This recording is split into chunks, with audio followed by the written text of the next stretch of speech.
So, guys, the die is cast.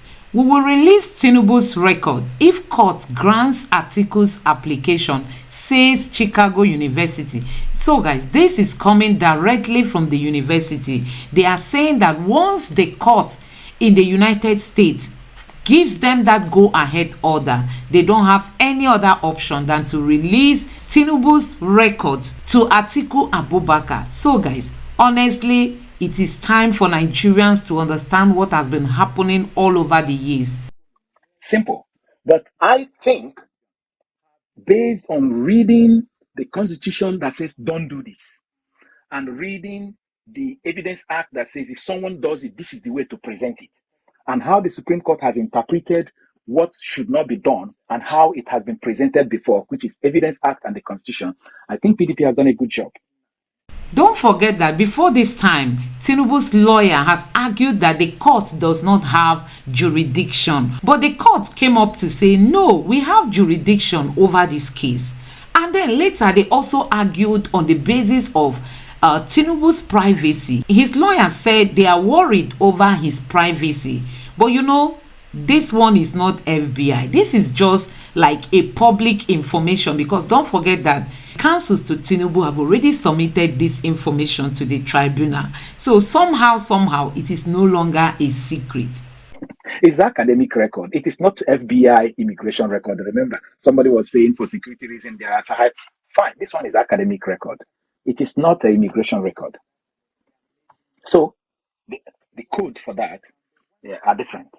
Yeah, but it was discovered that before now, the records or the information he submitted to INEC are different from the one he submitted now. Does it mean INEC didn't notice the difference? It's not the business of INEC. He has succeeded. It's like saying that you are living in Germany or you're living in Spain or living in France or this thing, and you use fake bus tickets to board a tram or to board a train and or even enter a flight, and it carries you from Spain to Nigeria. And then somebody found out 2 years later, will the airline come and say, oh, that one is gone. The tenor of that one is gone. We're dealing with what is now.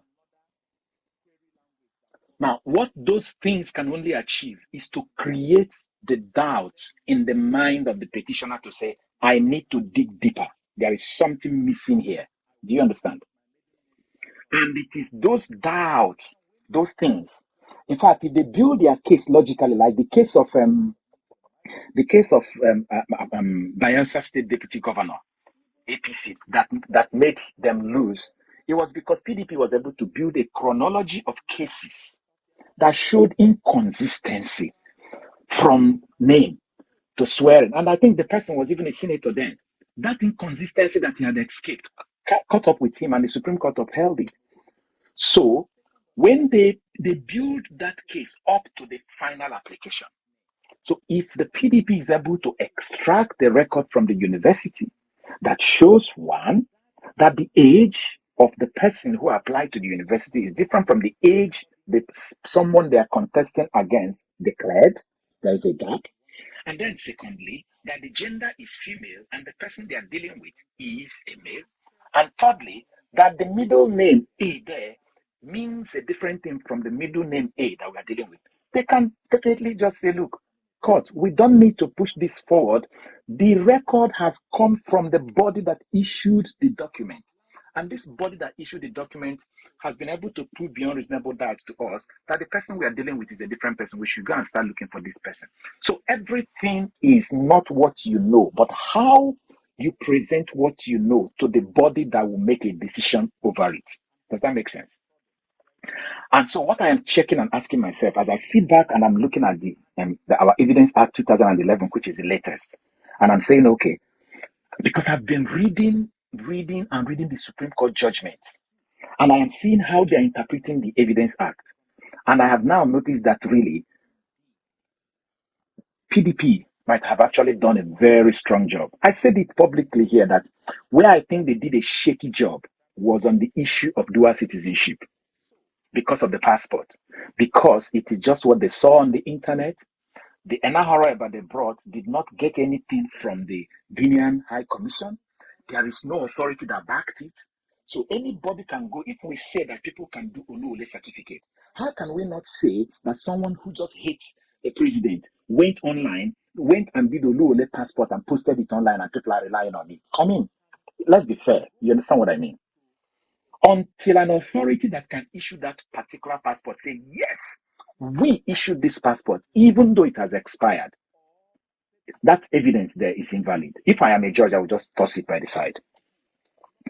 I don't see it having any impact because it's something that popped up, and I don't think they had the time to be able to do a scrutiny of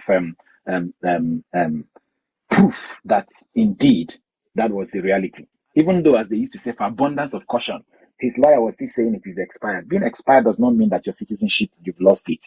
But I don't think the dog well, because there is nothing coming, unless I miss that. There is nothing coming from the Guinean High Commission or someone they deposed from the Guinean High Commission or a letter certifying that indeed this particular passport, we issued it. It is from us and we issued it because this person is our citizen.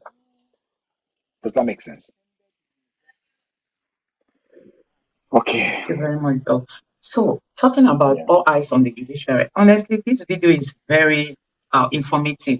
Doc, I want to play a particular section, and I want you to tell us, if you were to be a judge, how are you going to make your conclusion? Considering this particular section I want to play, let me run it now. Okay. However, the two fell on the Lagos State House of Assembly to investigate the claims.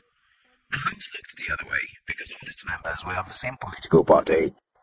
In an investigative report by the news magazine, Tinubu's claim of having attended St. Paul's School, Bola, was found to be false, as the school did not exist as at the date Tinubu claimed he attended it. The news magazine would later find out that his name was not on the register of Government College Ibadan as at the date he claimed.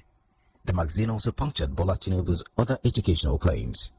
The news magazine was at the time published by Bayo Ononuga, one of Tinubu's ardent lapdogs today. One would ask, what happened? Disturbed by these developments, Chief Gani Fahimi approached the Federal High Court and sought an order to compel the Nigeria police to investigate the allegations of forgery against Tinubu and prosecute him if found to have made false claims on oath. Chief Fahimi was represented. Yes, so the controversies around our current president, they are much, honestly. So if you were to look at this, or if you were to be a judge looking at this information, that the school he mentioned, it was discovered that the school never existed, looking at the date that was given. So how are you going to rule? How are you going to rule looking at this all eyes on the judiciary? Because we are beckoning on our judges to take their time and dispense justice. All this, if I'm a judge, as objective as I could, all these allegations, all these things are in the realm of allegation. And in the eyes of the law, they are dead. But if you want to give credence to it, because the Form EC9 he filled, he omitted everything about primary and secondary school entirely. It is now these facts that PDP is looking for, and which Enahoro Eba has helped them to present, that will bring it up again and give it life. As long as the tenure of, are you going to revoke the tenure of governorship? No. You're not going to revoke the tenure of governorship. It's gone. And it was gone. So the form he filled, now you're only going to judge the people, the appeal court sitting in Platt in Jos revoked the House of Representative position of NMPP, is it NMPP or APC? I can't remember the person, Gololo, on the account that he lied that he had BSc from Lagos State University, NYSC, and then MBA from the same Lagos State University. He had used the same document to tell a lie in the first tenure from 2015 to 2019. But at 2019 election, he was caught. And he was caught and dealt with because of the form he filled in 2019. Everything he enjoyed from 2015 to end is gone. A statute bar. Nobody took it. Nobody can indict him for that.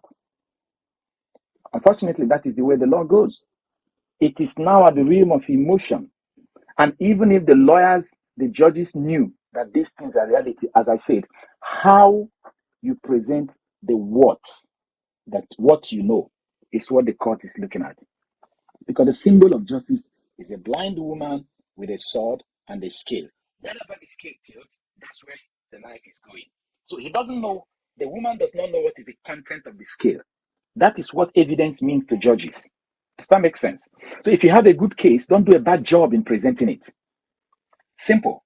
But I think, based on reading the Constitution that says don't do this, and reading the Evidence Act that says if someone does it, this is the way to present it, and how the Supreme Court has interpreted what should not be done and how it has been presented before, which is Evidence Act and the Constitution, I think PDP has done a good job. I think they've done a good job. I think they have really, really, really done a good job on this issue of the academic record. I think they've done a good job. That's it.